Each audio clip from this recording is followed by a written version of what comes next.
İşte arkadaşlar gördüğünüz gibi Dublin sizi şaşırtıyor. Hava bugün normalde kapalı gösteriyordu ama gördüğünüz gibi bayağı güneşli. Şimdi güneş gözlüğümüzü takabiliriz. Hadi gidelim.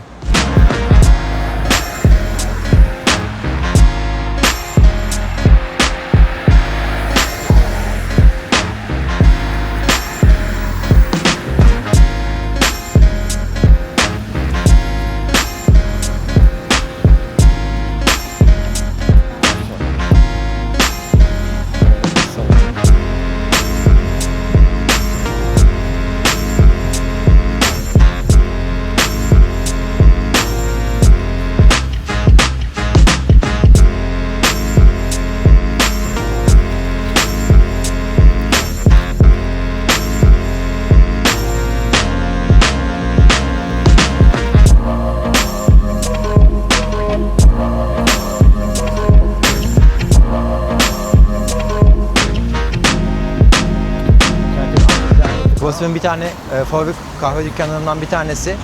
Şimdi buradan bir tane kahve alalım ve muhteşem manzara eşliğinde sonra yürümeye başlayalım. Hadi gidelim.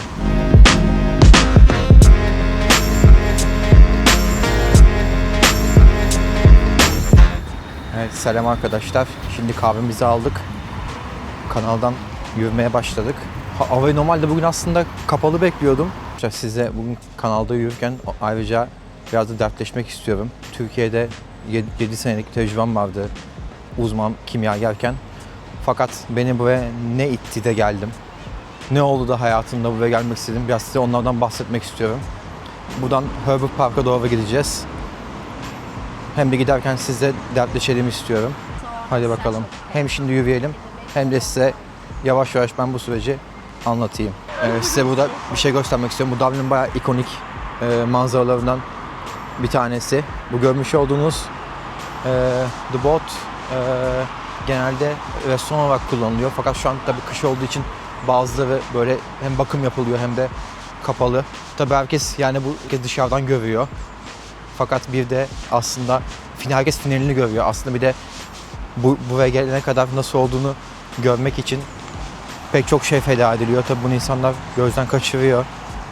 Ben de tam işte aynı şekilde 7 yıl tecrübeden sonra buraya geldikten sonra bütün egomu tam burada görmüş olduğunuz Dublin kanallarında bu suların içine bıraktım.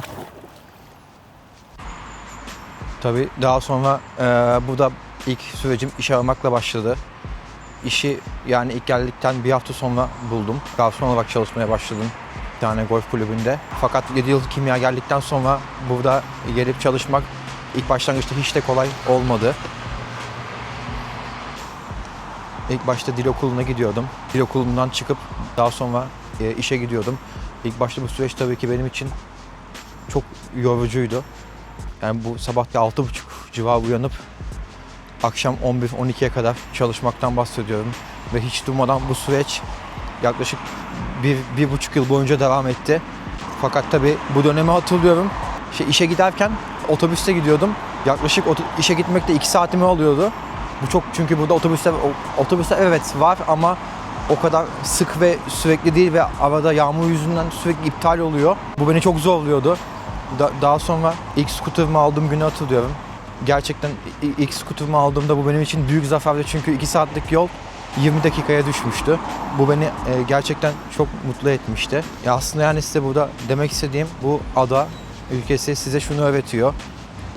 Sadece çalışkanlık değil, aynı zamanda bir şeye göstermiş olduğunuz direnç de, yani bir şey istediğiniz arzu da sizi çok itekleyen bir güç.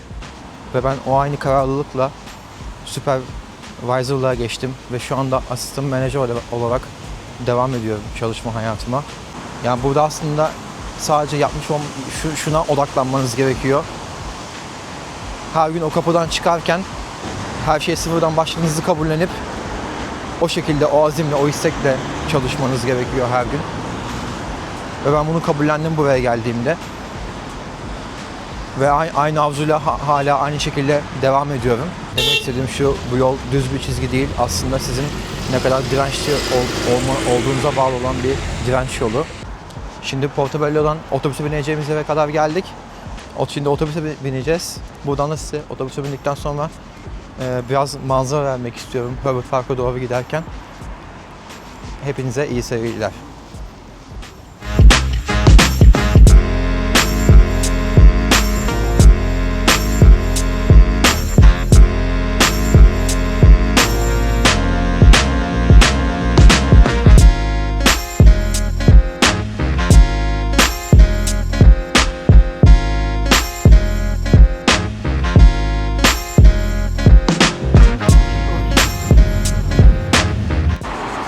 Evet arkadaşlar, şimdi otobüsten indim. Herbert Park'a doğru yürümeye başladık.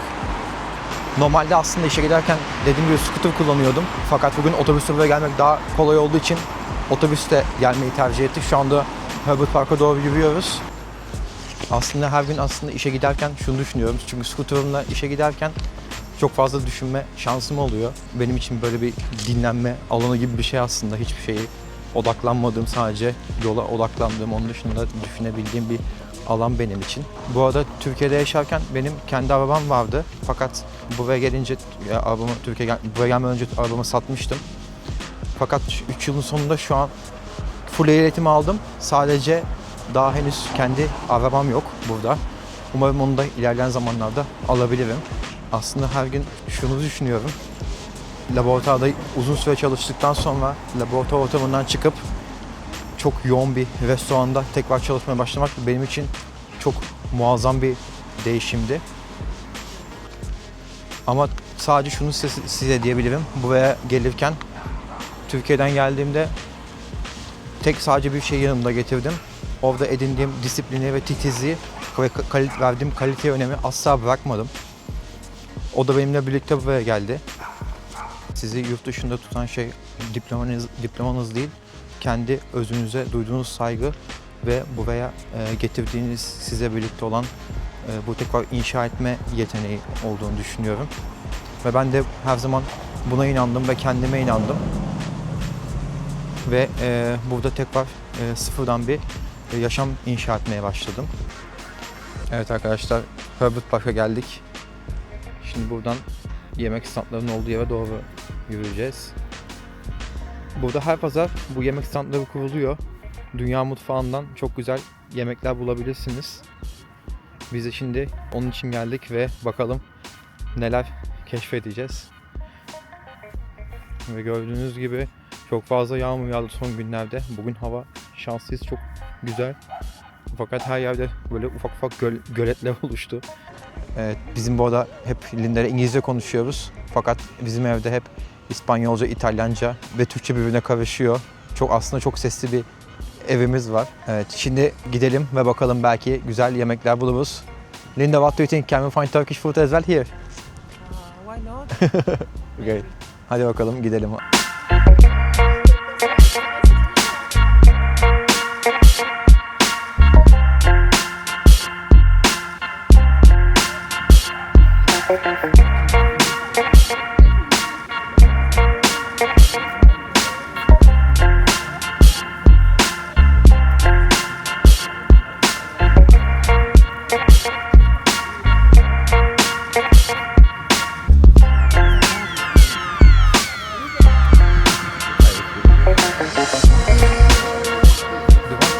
Size şunu söylemek istiyorum. Burada aslında her şey göründüğü kadar da kolay değil. Mesela burada inanılmaz bir ev krizi var ve gerçekten ev bulmak ya da konaklama aşırı derecede zor. Açıkçası Türkiye'de yaşarken hayatım çok daha kolaydı, daha konforluydu. Fakat buraya geldikten sonra bu ev krizinin derin olduğunu biliyordum. Fakat buradaki gerçekten gelince fark ediyorsunuz, aşırı derecede zor ev bulmak ve barınmak gerçekten çok zor.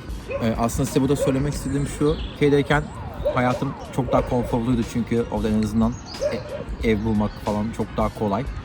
Fakat burada İrlanda'ya gelince şunu fark ettim. Burada en büyük şey belki teknoloji ürünleri ucuz. Fakat burada en azından geleceğinizi öngörebiliyorsunuz. Ben bunu öngöremiyordum açıkçası, ne yazık ki. Burada en azından şunun farkındayım. Eğer gerçekten çalışırsam, gerçekten işimi iyi yaparsam burada geleceğimi de planlayabilirim. Bana en çok buraya geldikten sonra bunu gördüm açıkçası. Evet, belki İrlanda sizden konforunuzu ve zamanınızı alıyor olabilir.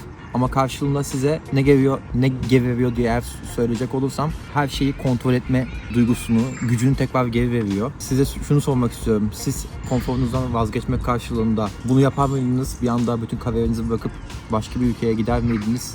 Eğer bana yorumlarda yazarsanız hepinize cevap vermek istiyorum. Yorumlarda da tekrar tartışabiliriz. Çok teşekkürler beni izlediğiniz için.